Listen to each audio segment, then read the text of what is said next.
तो आप लोगों ने एक रील वायरल होते देखा कि सतना में एक बच्ची के साथ क्या हुआ।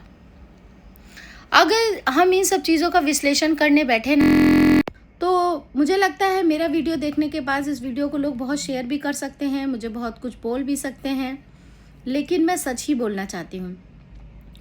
किसी की सिंपैथी पाने के लिए या किसी के सामने में अच्छा बनने के लिए मैं ये नहीं कहूँगी। मुझे ऐसा लगता है अगर आप इस केस को देखें तो लड़की की उम्र 20 साल है और लड़के की उम्र उससे छोटी है। ठीक है, उसके साथ आप ऐसी जगहों पर क्यों चले जाते हो जहां आप एक ऐसे खतरनाक दायरे में फंस जाते हो कि आप वहां से निकल नहीं सकते। खास करके मैं लड़कियों से कहूंगी, बेटा प्रेम किसी से भी हो सकता है, मैं प्रेम के खिलाफ नहीं हूँ। प्रेम तो भगवान से भी हो सकता है, किसी किसी को पेड़ पौधों से हो जाता है, किसी को अपने माता पिता से हो जाता है, किसी को किताबों से हो जाता है, किसी को अपने दोस्त से हो जाता है, किसी को अपने अपोजिट फ्रेंड से हो जाता है, लड़का को लड़की से हो जाता है, लड़की को लड़के से हो जाता है। प्रेम का कोई वो एक शब्द नहीं है कि वो किसी से भी हो सकता है। चलो प्रेम हो गया, लेकिन इतना तो समझो जिससे प्रेम हुआ है उसके साथ हमें कहाँ जाना चाहिए और कहाँ नहीं जाना चाहिए। अभी की यंग जनरेशन का आपने बहुत सारा वीडियो देखा होगा, ये मंदिर में अश्लील हरकतें करते पाए जाते हैं, ये पिकनिक प्लेस पे ऐसी हरकतें पाए जाते हैं, थिएटर में ऐसी हरकतें करते पाए जाते हैं, और ये हमेशा क्या ऐसी जगहों पे चले जाते हैं जैसे वो इस तरीके के दुर्व्यवहार को झेलते हैं। आपको पता है ऐसे कई केस होंगे जिसमें बच्चे सामने आते हैं और कुछ बच्चे सामने नहीं आते हैं।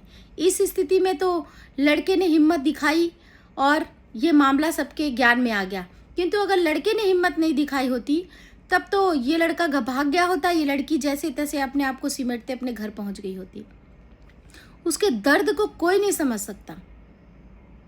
उसने वो जो झेला है ना, वो आज जीवन उसको देख के झेलेगी, और ये तो वो झेल ले गई, अब इसके बाद जो उसे झेलना है ना उसको कोई नहीं समझ सकता।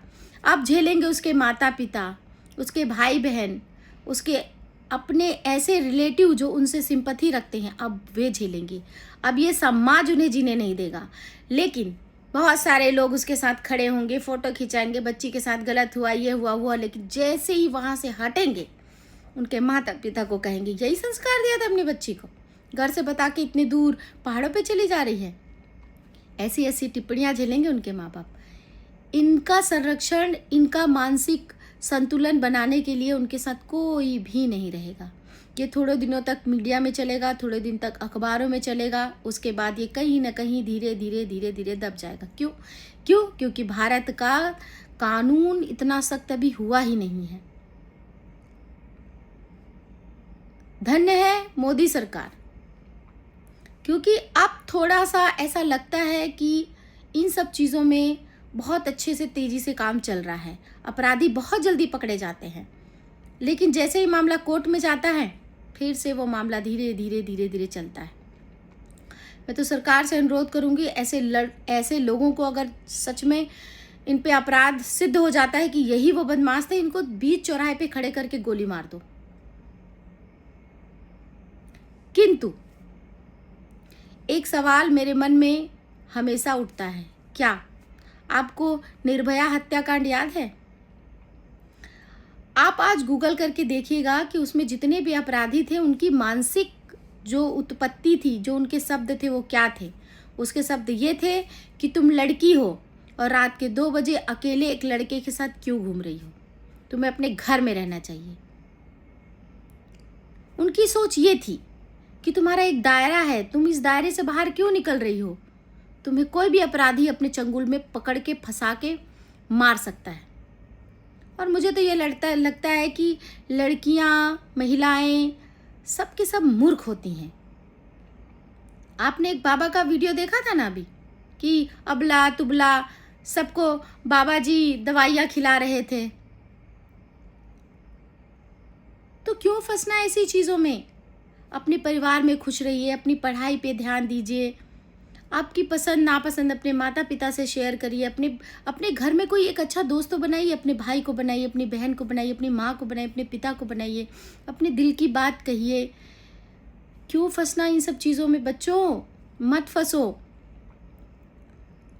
मैं तो बहुत सारी चीज़ों को देखती हूँ। मैंने पबों की हालत देखी है, वहाँ पे छोटी छोटी लड़कियाँ ऐसे ऐसे कपड़े पहन के देख जाती हैं, जो हम लोग कभी कभार वापसी कभी मेट्रो सिटी से गुजरते हैं या सोशल मीडिया पे ज़्यादातर देखने को मिल जाता है कि ये बच्चे कर क्या रहे हैं। अरे ये तो छोड़ो, अभी कॉकरोच जनता पार्टी ने किया ना प्रोटेस्ट, आपने उसमें देखा बच्चों ने क्या कपड़े पहने थे, क्या क्या हरकतें कर रहे थे।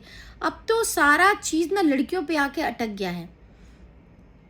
और लड़कियां क्या कर रही हो बेटा, तुम्हारे पास इतना अच्छा जीवन है, कुछ बनो, कुछ करो, देश के लिए, माता पिता के लिए, अपने लिए करो।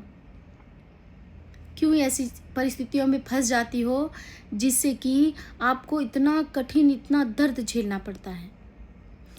एक उदाहरण नहीं है ये, कई उदाहरण हैं, पर बच्चियां पता नहीं क्यों किस बात पे ऐसे इस तरीके से रिएक्ट हो जा रही हैं कि इन सब चीज़ों में फंस जा रही हैं। इसमें समाज को विश्लेषण करने की ज़रूरत है। मुझे तो ये लगता है कि अगर कोई भी माता पिता जिसके बच्चे हों, इस स्थिति में किसी भी लड़का या लड़की को देखो ना, उन्हें तुरंत टोको और वहाँ से हटा दो। आजकल के बच्चे बड़े बदतमीज़ हैं। ट्रेनों में कभी कभार ऐसी हरकतें करते कई लोग पाए जाते हैं, तो मैंने ही कई बार टोका है लोगों को, तो वो इतना बदतमीज़ी से जवाब देते हैं कि आप अपना इत्तू सा मुँह लेके बैठ जाएंगे। क्या करें, कहाँ से सजग बने, कौन तुम्हें समझाएगा? क्या ये परिस्थितियां हर कोई झेल के समझेगा? सोचो और समझो कि कहाँ जाना है और कहाँ नहीं जाना है। ये एक गंभीर मुद्दा है जिसमें खास करके मुझे लड़कों से मुझे कोई वो नहीं है, मुझे लड़कियों से ही है कि बेटा क्यों फंस रहे हो, क्यों इतना बिंदास होना है, क्यों इतनी आज़ादी चाहिए, क्यों? लड़कों से बराबरी करने का मतलब दारू पीना नहीं होता, लड़कों से बराबरी करने का मतलब छोटे कपड़े पहनना नहीं होता, लड़कों से बराबरी करने का मतलब पब में जाना नहीं होता, लड़कों से बराबरी करने का मतलब गाली देना नहीं होता। लड़कियां लक्ष्मी का रूप होती हैं, संस्कार का रूप होती हैं। भारत की संस्कृति को बिगाड़ने में सोशल मीडिया का बहुत बड़ा हाथ है। इसे अगर सरकार ने, हमारे समाज ने और हमने नहीं सुधारा तो इससे भी बुरी स्थिति आने वाली है। और किसी की सोच को हम नहीं बदल सकते, किसी भी पुरुष की मानसिकता क्या चल रही हम नहीं बदल सकते। समाज में छोटे बच्चे से लेकर 12-14 साल के बच्चे अपराध करने लगे हैं, 8 साल के बच्चे अपराध करने लगे हैं, 60 साल का बुढ़ा अपराध करने लगा है। मूल जड़ को समझना पड़ेगा, मूल जड़ को सुलझाना पड़ेगा। इस प्रकार की हत्याओं से, इस प्रकार की घटनाओं से बचने के लिए हमें खुद स्वयं सजग रहना पड़ेगा, ध्यान देना पड़ेगा। धन्यवाद।